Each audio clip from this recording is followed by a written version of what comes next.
kejadian ini terjadi sama cowok yang kita sebut aja namanya Patama ya. Patama. Dia tinggal di Jakarta dan Patama ini udah sekitar 40 tahunan lah umurnya.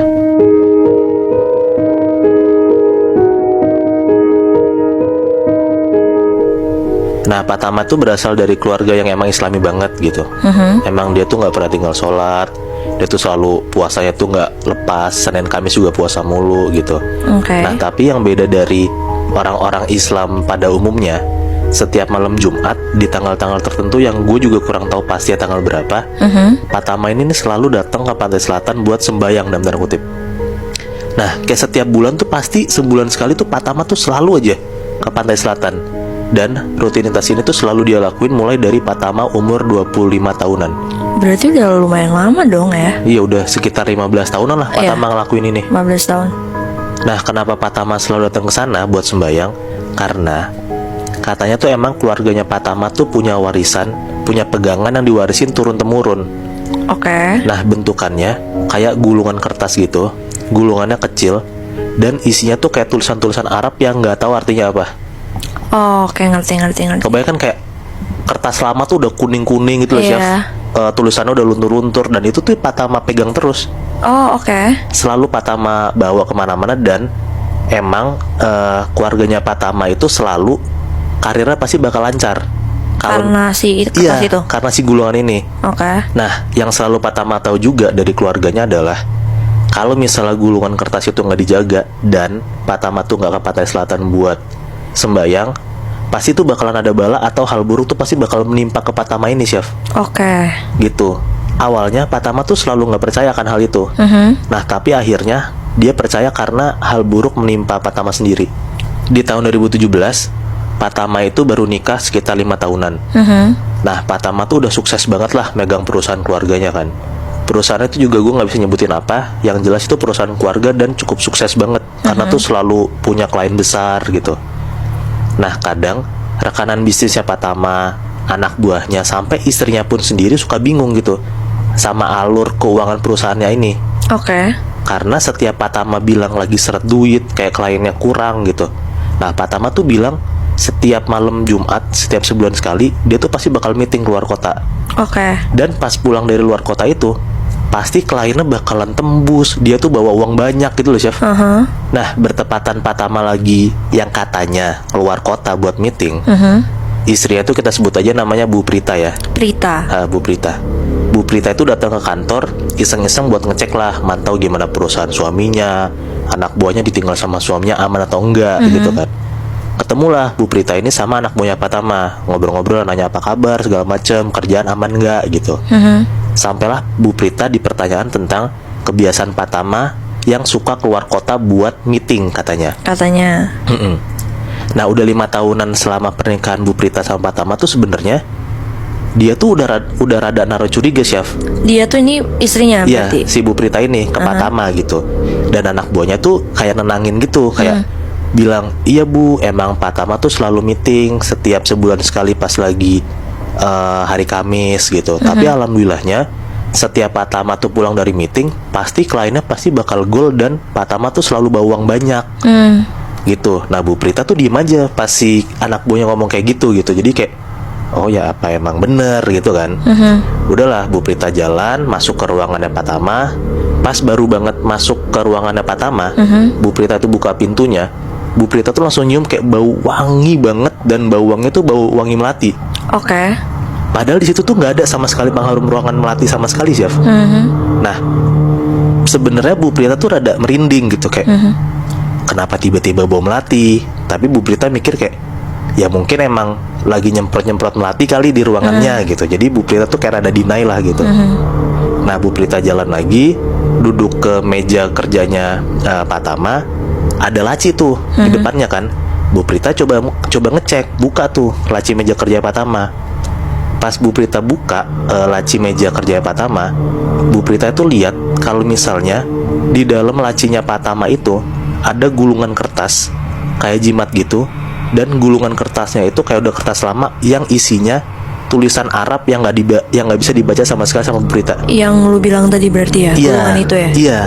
Nah, si Bu Prita tuh sebenarnya bingung, Chef, kayak ini barang apa gitu. Kenapa 5 tahun gue baru lihat ada barang ini di lacinya Suaminya dia. laci suaminya gitu, kayak jimat kan bentukannya kan.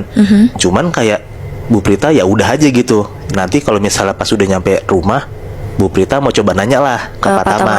Udah tuh sorenya Bu Prita nyampe rumah, dan pas banget juga kebetulan malam itu Pak Tama pulang dari meeting. Oke. Nah udahlah, mereka nyampe di rumah ya basa-basi lah nanya gimana meetingnya mas, segala macem gitu kan. Sampai pada akhirnya Bu Prita sampailah di pertanyaan tentang soal apa yang Bu Prita lihat di ruang kerja Pak Tama. Berarti si gulungan itu. Iya, si gulungan itu.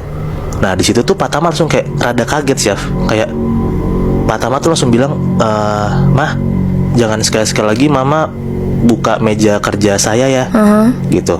Nanti ada yang hilang, katanya si Pak Tama. Nah di situ Bu Prita langsung kayak, lah kenapa mas, kan saya istri kamu. Ya harusnya saya nggak apa-apa dong buka-buka gitu. Nah denger si Bu Prita ngomong kayak gitu, Pak Tama tuh langsung kenceng suaranya, langsung naik gitu. Nah dia kayak bilang, sekali lagi saya dengar kamu buka laci saya, kamu jangan pernah lagi ke kantor ya. Bu, wah. Langsung marah kayak gitu chef. Oke. Nah udahlah, karena mereka tuh dua-dua sama-sama kenceng kan, dan Pak Tama juga capek abis dulu dari luar kota. Pak Tama tuh langsung ke kamar duluan buat tidur. Pak Tama tidur, Bu Prita lihat lah kayak, oh Pak Tama udah tidur, suami gue udah tidur. Nah Bu Prita tuh nyoba iseng ngecek HP-nya, siapa tahu ada kayak info lah gitu yang Bu Prita mau tahu kan. Pas dicek HP-nya Pak Tama, ternyata HP-nya di password, yang mana Bu Prita nggak tahu passwordnya kan. Karena Bu Prita nggak bisa buka HP-nya, dia nyoba ngecek dompetnya. Oke. Siapa tahu ada sesuatu di dompetnya kan. Nah pas Bu Prita buka dompetnya Pak Tama, Bu Prita tuh langsung bener-bener kaget banget, karena Bu Prita lihat di dompet Pak Tama tuh ada gulungan kertas yang persis banget kayak ada di ruang mejanya Pak Tama. Oke. Nah di situ tuh Bu Prita tuh bener-bener langsung merinding. Dia tuh ketakutan, dan dia tuh sebenarnya penasaran juga gitu loh, sebenarnya ini nih gulungan kertas apa gitu loh. Kenapa selama 5 tahun gue nggak tahu ada ini gitu. Nah karena Bu Prita tuh kaget banget ngelihat ada sesuatu gulungan kertas di dalam dompetnya Pak Tama, ya Bu Prita tuh langsung buru-buru nutup lah dompetnya Pak Tama, biar Pak Tama nggak tahu kalau misalnya tuh barang dia dioprak-aprik sama istrinya kan. Udah dia tutup dompetnya, dia lanjut tidur lagi gitu. Jadi nggak mau ngebahas sama sekali tentang hal itu ke Pak Tama kan. Nah singkat cerita, waktu itu tuh Pak Tama mulai ada klien gede gitu chef. Kliennya gede banget, dan dia tuh sebenarnya agak kalut karena dia mikir apakah perusahaan gue sama klien gue ini bakal goal ya gitu proyekannya. Karena kan ini bener-bener jadi kayak salah satu proyek terbesar yang ada di perusahaannya Pak Tama, buat menunjang finansial perusahaannya kan. Nah di hari yang sama, bertepatan pas dia harus meeting sama kliennya, bertepatan juga sama waktunya tanggalan dia sembahyang ke Pantai Selatan. Nah karena dia harus sembahyang ke Pantai Selatan, mau nggak mau dia nggak bisa ketemu sama kliennya dong. Nah dia itu nyuruh anak buahnya buat ketemu sama kliennya. Gitu, karena di tanggalan itu dia bener-bener nggak mau diganggu sama sekali. Nah udahlah, di hari itu Pak Tama jalan ke Pantai Selatan, kliennya ketemu sama anak buahnya. Pak Tama bilang sama anak buahnya nih, kalau misalnya ada apa-apa chat aja ya, gitu. Kata anak buahnya, iya oke gitu. Udahlah, Pak Tama jalan ke Pantai Selatan. Di posisi di Jakarta itu, si kliennya tuh debat sama anak buahnya, karena ini nih bener-bener approvalnya tuh harus langsung dari Pak Tama. Nah si anak buahnya ini nggak berani buat nge-approval. Apakah ini bakal lanjut atau enggak, ya kita harus nunggu Pak Tama dong. Nah anak buahnya ini ngechatin Pak Tama dari sore nggak dibalas-balas, sampai Isa nggak dibalas-balas gitu. Nah sampai pada akhirnya di malam hari pas Pak Tama tuh lagi sembahyang, udah di kalimat terakhir tuh Pak Tama lagi baca-bacaannya dia, HP-nya tuh bunyi, telepon mulu nggak berhenti-berhenti. Nah awalnya tuh Pak Tama nggak mau ngangkat sama sekali chef, dia mau tetap fokus sama sembayangnya kan. Tapi telepon ini tuh bunyi mulu, dan si Pak Tama tuh ngerasa keganggu. Mau nggak mau diangkat lah teleponnya kan.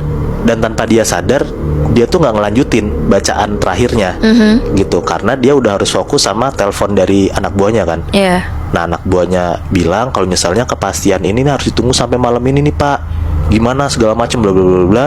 Akhirnya kelar ngangkat telepon itu, Pak Tama mutusin buat balik ke hotel dan nggak ngelanjutin sembayangnya karena dia harus fokus sama kerjaannya kan. Nah udahlah, malam itu dia nggak ngelanjutin sembayangnya. Kebesokan malamnya dia mau ke Pantai Selatan lagi buat sembayang. Tapi di situ posisinya tuh dia ngerasa kayak perasaannya tuh sama pikirannya nggak enak gitu loh chef. Tapi nggak tahu kenapa gitu. Pas di perjalanan mau ke Pantai Selatan, tiba-tiba anak buahnya Pak Tama tuh nelpon lagi Pak Tama. Tapi bukan ngasih tahu kalau misalnya kliennya ini gol atau enggak, tapi anak buahnya ngasih tahu kalau misalnya istri Pak Tama, si Bu Prita ini kecelakaan mobil parah banget. Nah, keadaannya itu, kata anak buahnya, Bu Prita itu tuh bener-bener kayak kecelakaan mobil, keluar mobil gitu, Chef. Aduh. Kayak ke depan mobilnya sampai tempurung kepalanya tuh retak. Saking parahnya kan. Nah, di situ tuh bener-bener si Pak Tama tuh langsung jadi kalang kabut gitu, Chef. Dia tuh langsung mikir kayak, ya gue harus pulang ke Jakarta buat nengokin istri gue dong. Ya dia jadi nggak mikir buat sembayang lagi dong. Nah, sampai akhirnya pas dia tuh ngecek tiket pesawat, ternyata pesawat malam itu tuh udah nggak ada ke Jakarta. Mau nggak mau, dia harus balik ke Jakarta tuh besok pagi. Oke. Nah, sebenarnya di malam itu dia bisa dong lanjutin sembayangnya lagi, tapi dia udah nggak kepikiran sama sekali, Chef. Dia bener-bener mikirin buat balik ke Jakarta, buat ketemu sama istrinya. Iya. Tapi karena nggak ada tiket, mau nggak mau dia balik besok pagi. Nah, udahlah, singkat cerita, udah jam 7 pagi kebesokan harinya ya. Akhirnya dia pulang ke Jakarta. Dia nyampe di Jakarta jam 9-an, udah nyampe di rumah sakit, dia nengokin tuh Bu Prita, keadaannya gimana segala macem. Udah selesai nengokin Bu Prita, dia ketemu sama anak buahnya lagi. Nah, anak buahnya ngasih tau lah ke Pak Tama ini kalau misalnya klien terbesar perusahaan yang kemarin itu yang dia meetingin ternyata nggak gol, Anjir. ternyata gagal. Nah, dari situ tuh dia bener-bener kebingungan banget, Chef, karena dia harus ngurusin istrinya sampai duit itu bener-bener habis, tapi dia mau nggak mau juga harus tetap ngurusin perusahaannya kan. Nah, di situ tuh perusahaannya goyang, istrinya kritis, dan Pak Tama stres banget. Pastilah. Nah, Pak Tama tuh jadi keteteran lah, karena di satu sisi dia harus ngurusin Bu Prita mulu di rumah, tapi di sisi lain kantornya tuh juga diambang bangkrut karena nggak dapet klien besar yang tadi kan.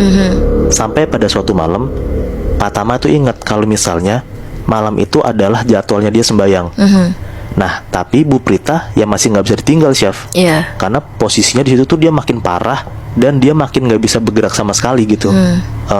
Udah rada-rada kayak koma gitulah, tapi masih bisa melek ya, walaupun nggak bisa ngapa-ngapain gitu.